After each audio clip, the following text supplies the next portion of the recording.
નમસ્કાર વિદ્યાર્થી મિત્રો, ફરીથી આપણે આજના લેક્ચરમાં મળીએ છીએ. આજે આપણે અવયવીકરણ વડે કઈ રીતે દ્વિઘાત સમીકરણનો ઉકેલ શોધી શકાય તે આપણે શોધીશું. અને દ્વિઘાત સમીકરણના મિત્રો બીજ કઈ રીતે શોધી શકાય તે આપણે શોધીશું. તો આપણે જાણીએ છીએ કે દ્વિઘાત સમીકરણ જે છે, હું ટૂંકમાં લખું છું, દ્વિઘાત સમીકરણ જે છે તેને આપણે ax² + bx + c બરાબર 0 આ સ્વરૂપમાં આપણે લખીએ છીએ. અને જો આપણે કહીએ કે જો આપણે લખીએ કે જો આપણા પાસે કોઈ કિંમત હોય, જો a⁴ + b⁴ + c બરાબર 0, જો આવું હોય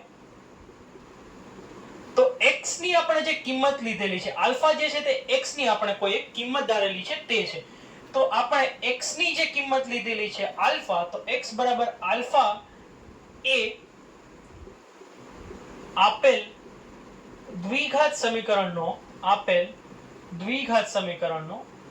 ઉકેલ અથવા તો બીજ છે તેમ કહી શકાય.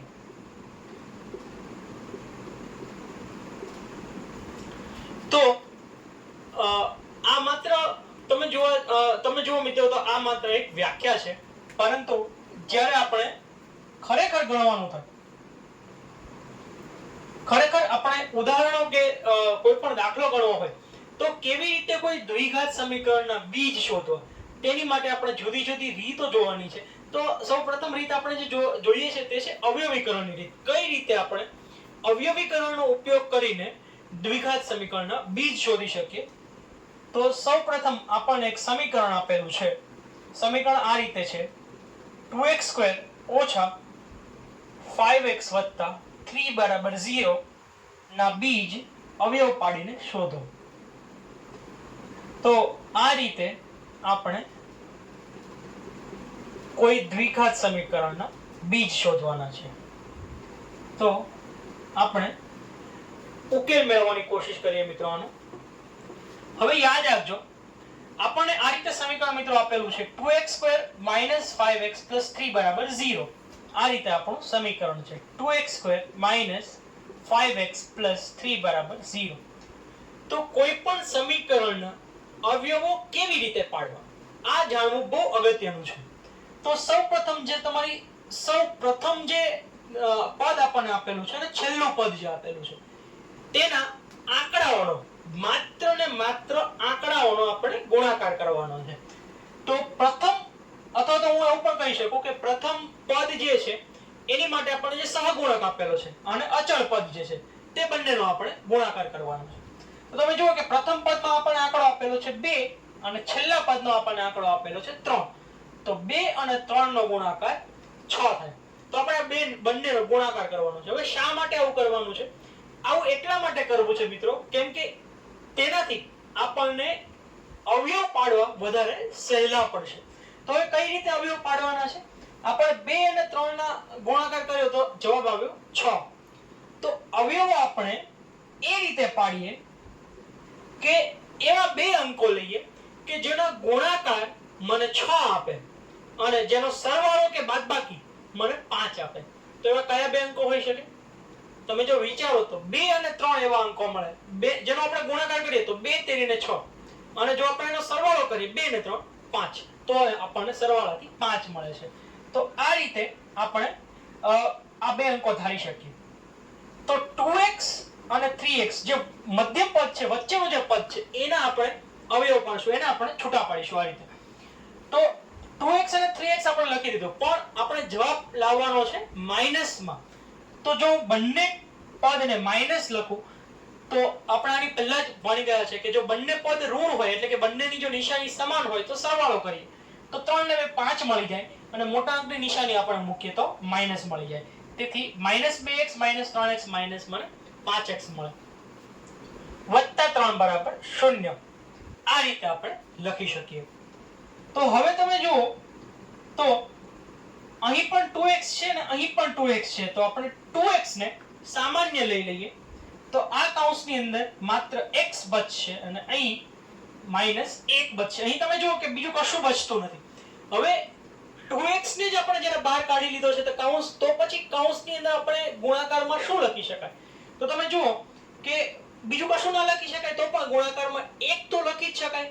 ઉપરાંત 2x ની નિશાની માઈનસ છે, તેથી અહીં પણ આપણે નિશાની માઈનસ લીધી છે. તો તમે જુઓ કે 2x નો અને 1 નો ગુણાકાર 2x આપશે અને વચ્ચે માઈનસ ની નિશાની પણ આવી ગઈ. તો હવે આપણે જુઓ 2x ને x નો ગુણાકાર 2x² માઈનસ 2x અને 1 સાથે ગુણાઈને આપણને 2x આપ્યું.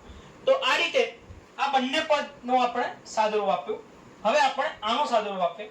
હવે તમે જુઓ કે આની અંદર આપણે -3 ને સામાન્ય લઈએ છીએ.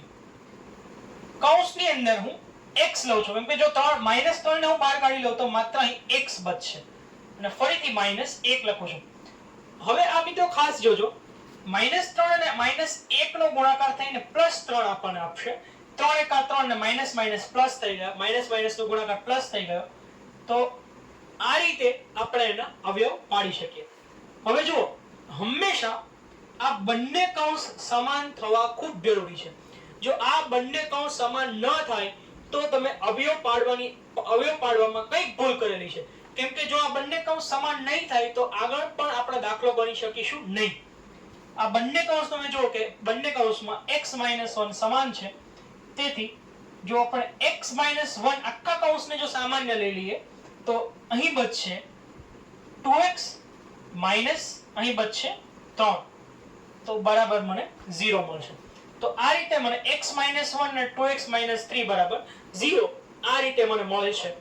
હવે આ બંને કૌંસ જે છે તેને આપણે 0 સાથે સરખાવીએ તો પ્રથમ કૌંસમાં x - 1 બરાબર 0 સાથે આપણે સરખાવીએ અને બીજો કૌંસ છે 2x - 3 બરાબર 0. તો આ રીતે આપણે બંનેને સરખાવ્યા છીએ. જો x ને હું સૂત્રનો કરતા બનાવું તો -1 બરાબરની સામેની બાજુ જશે, 0 સાથે ઉમેરાઈને 0 + 1 એટલે કે x બરાબર 1 મળશે. અને જો અહીં હું 2x ને સૂત્રનો કરતા બનાવું તો -3 બરાબરની સામેની બાજુ જઈને +3 બની જશે, 0 + 3 એટલે 3. તેથી આપણે લખી શકીએ કે જો હું x ના સૂત્રનો કરતા બનાવું તો 3 ના છેદમાં આ 2 જે છે તે 3 ના છેદમાં જતા રહેશે, એટલે x ની કિંમત મને મળશે 3 ના છેદમાં 2. તો આ જે બંને કિંમતો મને મળી x ની, x બરાબર 1 અને x બરાબર 3 ના છેદમાં 2, આ બંને કિંમતોને આપણે આપણા જે બીજ છે તે બીજ આપણે કહીશું, અથવા તો આપણે આ સમીકરણનો ઉકેલ પણ કહી શકીએ. બીજ હોવાનો અર્થ એ છે મિત્રો કે જો તમે આ સમીકરણની અંદર x ની કિંમત 1 મૂકશો, x બરાબર 1 લેશો તો આખા સમીકરણની કિંમત તમને 0 મળશે. એ જ રીતે જો x બરાબર 3 ના છેદમાં 2 લેશો તો પણ તમને આખા સમીકરણની કિંમત 0 મળશે. જો તમારે કોશિશ કરવી હોય તો તમે તમારી જાતે કોશિશ કરીને જોઈ શકો. કોઈ પણ સમીકરણનો બીજ હોવાનો અર્થ એ છે. આની પહેલાના પ્રકરણની અંદર પણ બહુપદી ના શૂન્યો પણ આપણે કોઈ પણ બહુપદીના શૂન્યો પણ આપણે આલેખની મદદથી ઉકેલતા હતા તો શોધતા શીખ્યા હતા. ત્યારે આપણે જોયેલું કે કેવી રીતે આલેખ પર આપણને શૂન્ય મળતા હતા.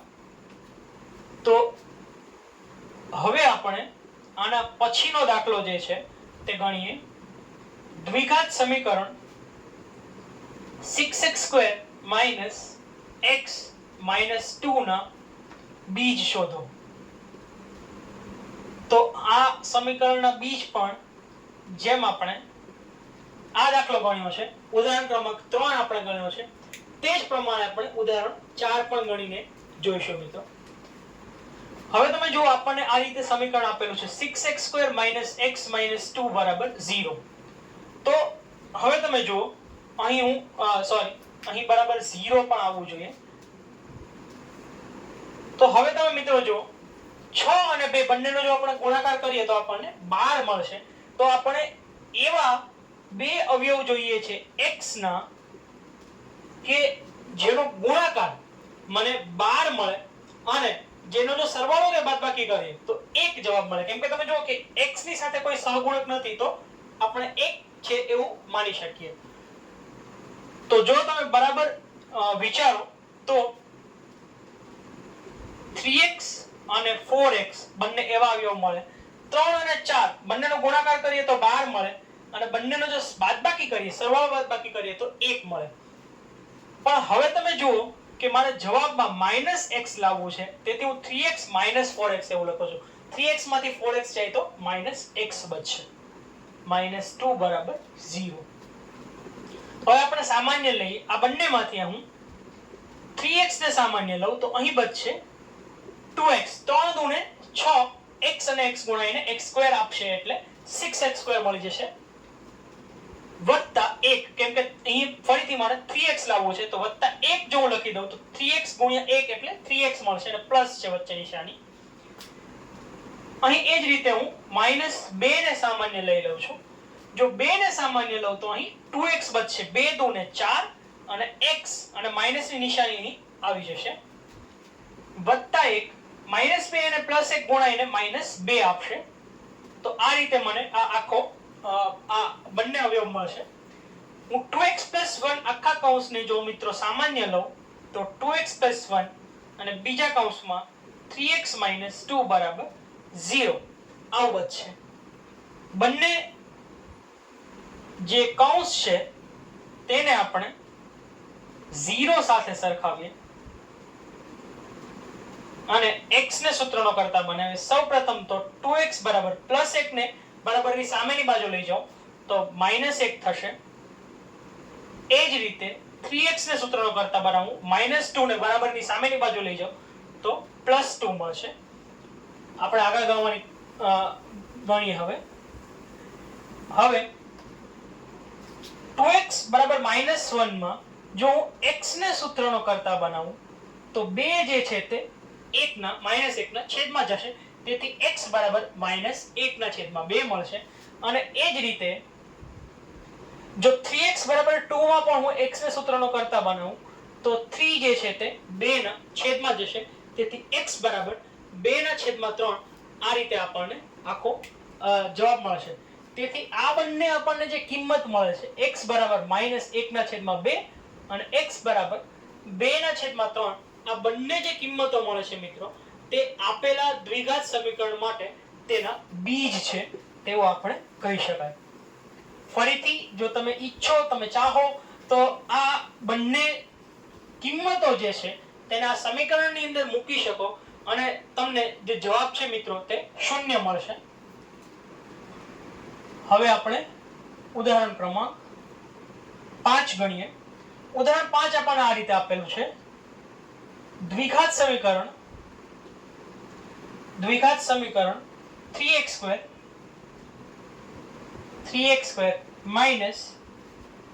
2 × √6x + 2 બરાબર 0 ના બીજ શોધો.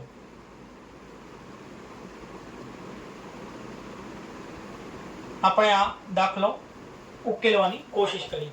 ઘણા બધા વિદ્યાર્થીઓ જે છે તે વર્ગમૂળની નિશાની જોઈને અથવા તો વર્ગમૂળ વાળો દાખલો જોઈને ડરી જતા હોય છે.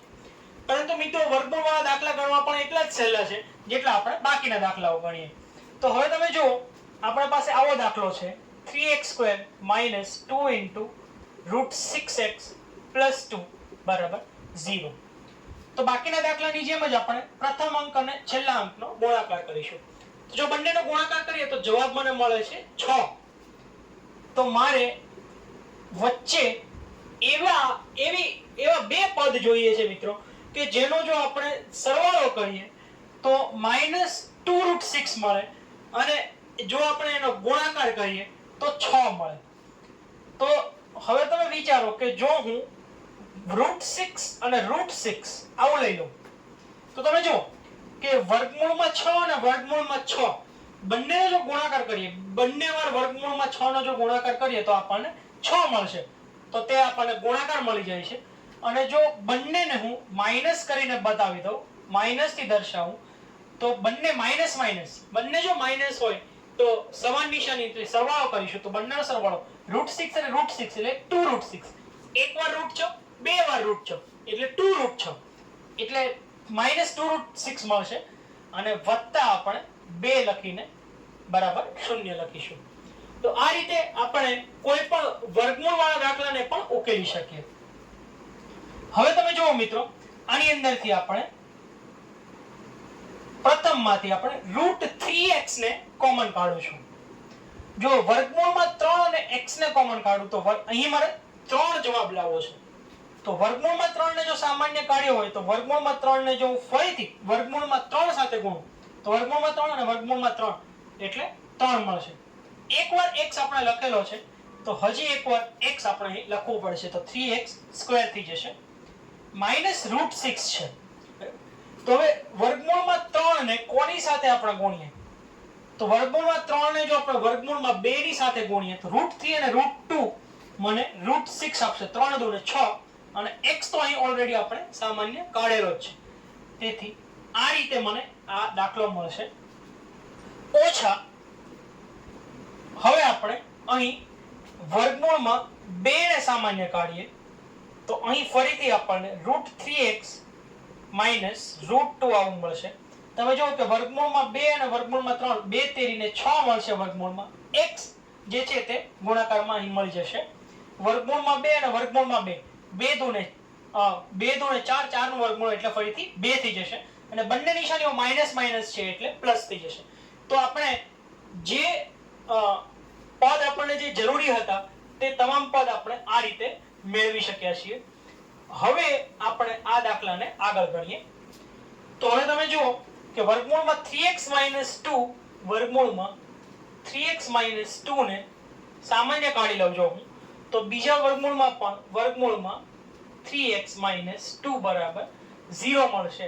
આથી આપણે લખી શકીએ કે તમે જુઓ કે વર્ગમૂળમાં 3x - 2 વર્ગમૂળમાં 3x - 2 બે વાર મળે છે તો હું આવું પણ લખી શકું વર્ગમૂળમાં 3x - 2 એનો વર્ગ બરાબર 0. તેથી આપણે લખી શકીએ વર્ગમૂળમાં 3x - 2 બરાબર 0. આપણે કોઈ પણ એક કૌંસને બેમાંથી કોઈ પણ એક કૌંસને 0 સાથે સરખાવીએ કેમ કે બંને કૌંસના ઉકેલ જે છે તે એક સમાન છે. તેથી આપણે લખી શકીએ વર્ગમૂળમાં 3x બરાબર 2. x ને જો હું સૂત્રનો કરતા બનાવું તો 2 ના છેદમાં વર્ગમૂળમાં 3 આવી આપણને x ની કિંમત મળશે. તેથી આપણે કહી શકીએ કે x બરાબર 2 ના છેદમાં વર્ગમૂળમાં 3 એ બંને કૌંસ માટેનો જે છે તે આપણને બીજ મળે છે. 2 ના છેદમાં વર્ગમૂળમાં 3 અને 2 ના છેદમાં વર્ગમૂળમાં 3. તો આ રીતે આપણે આ દાખલો પણ ઉકેલી શકીએ. હવે આપણે ઉદાહરણ ક્રમાંક 6 જોઈએ.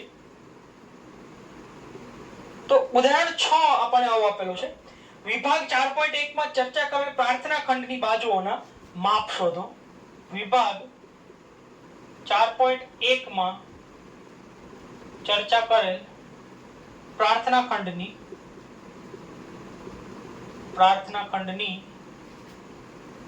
બાજુઓના માપ શોધો. તો તમે વિદ્યાર્થી મિત્રો એકદમ જો પ્રસ્તાવનાની અંદર જોશો તો પ્રસ્તાવનાની અંદર એક સમીકરણ આપણને આપેલું છે એકદમ શરૂઆતમાં એક પ્રાર્થના ખંડ માટેનું, જેમાં આપણને આ પ્રકારે સમીકરણ આપેલું છે 2x² + x - 300 બરાબર 0. તો આપણે આ સમીકરણને ઉકેલવાની કોશિશ કરીએ. હવે સૌપ્રથમ આની અંદર પણ આપણે જે અગાઉના મિત્રો દાખલા ગણ્યા તે જ પ્રમાણે પ્રથમ અને છેલ્લા અંકને આપણે ગુણીએ તો 300 × 2 એટલે 600 મળશે. તો આપણે એવા બે અંકો જોઈએ જેના સરવાળા બાદબાકી મને x આપે એટલે કે 1 આપે અને જેનો ગુણાકાર આપણને 600 આપે. તો જો તમે શોધવાની કોશિશ કરશો તો તમને 24 અને 25 આ બે એવા અંકો મળશે કે જેનો સરવાળો -24 અને 25 જેની બાદબાકી કરીએ તો આપણને x મળશે અને 24 અને 25 નો જો ગુણાકાર કરીએ મિત્રો તો આપણને 600 મળશે. તેથી હવે આપણે સોલ્વ કરવાની કોશિશ કરીએ. 2x ને જો હું સામાન્ય લઉં તો અહીં માત્ર x બચશે અને અહીં -12 બચશે. 12 દુને 24 24 અને ગુણ્યા x એટલે -24x આપણને મળી જશે. એ જ રીતે અહીંથી આપણે 25 ને સામાન્ય લઉં તો અહીં પણ x - 12 મળશે. 25 × x એટલે 25x અને 25 × -12 એટલે -300 મળશે. તો બરાબર 0. તેથી x - 12 અને 2x + 25 બરાબર 0 આવી આપણને બે કૌંસ મળશે.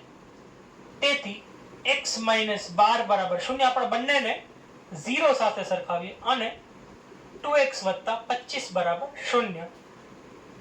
x ને જો સૂત્રનો કરતા બનાવું તો 12 સામેની બાજુ જશે, તેથી x ની કિંમત મને મળશે 12. અને બીજા માટે પણ 2x ને સૂત્રનો કરતા બનાવું +25 બરાબરની સામેની બાજુ જઈને -25 થશે.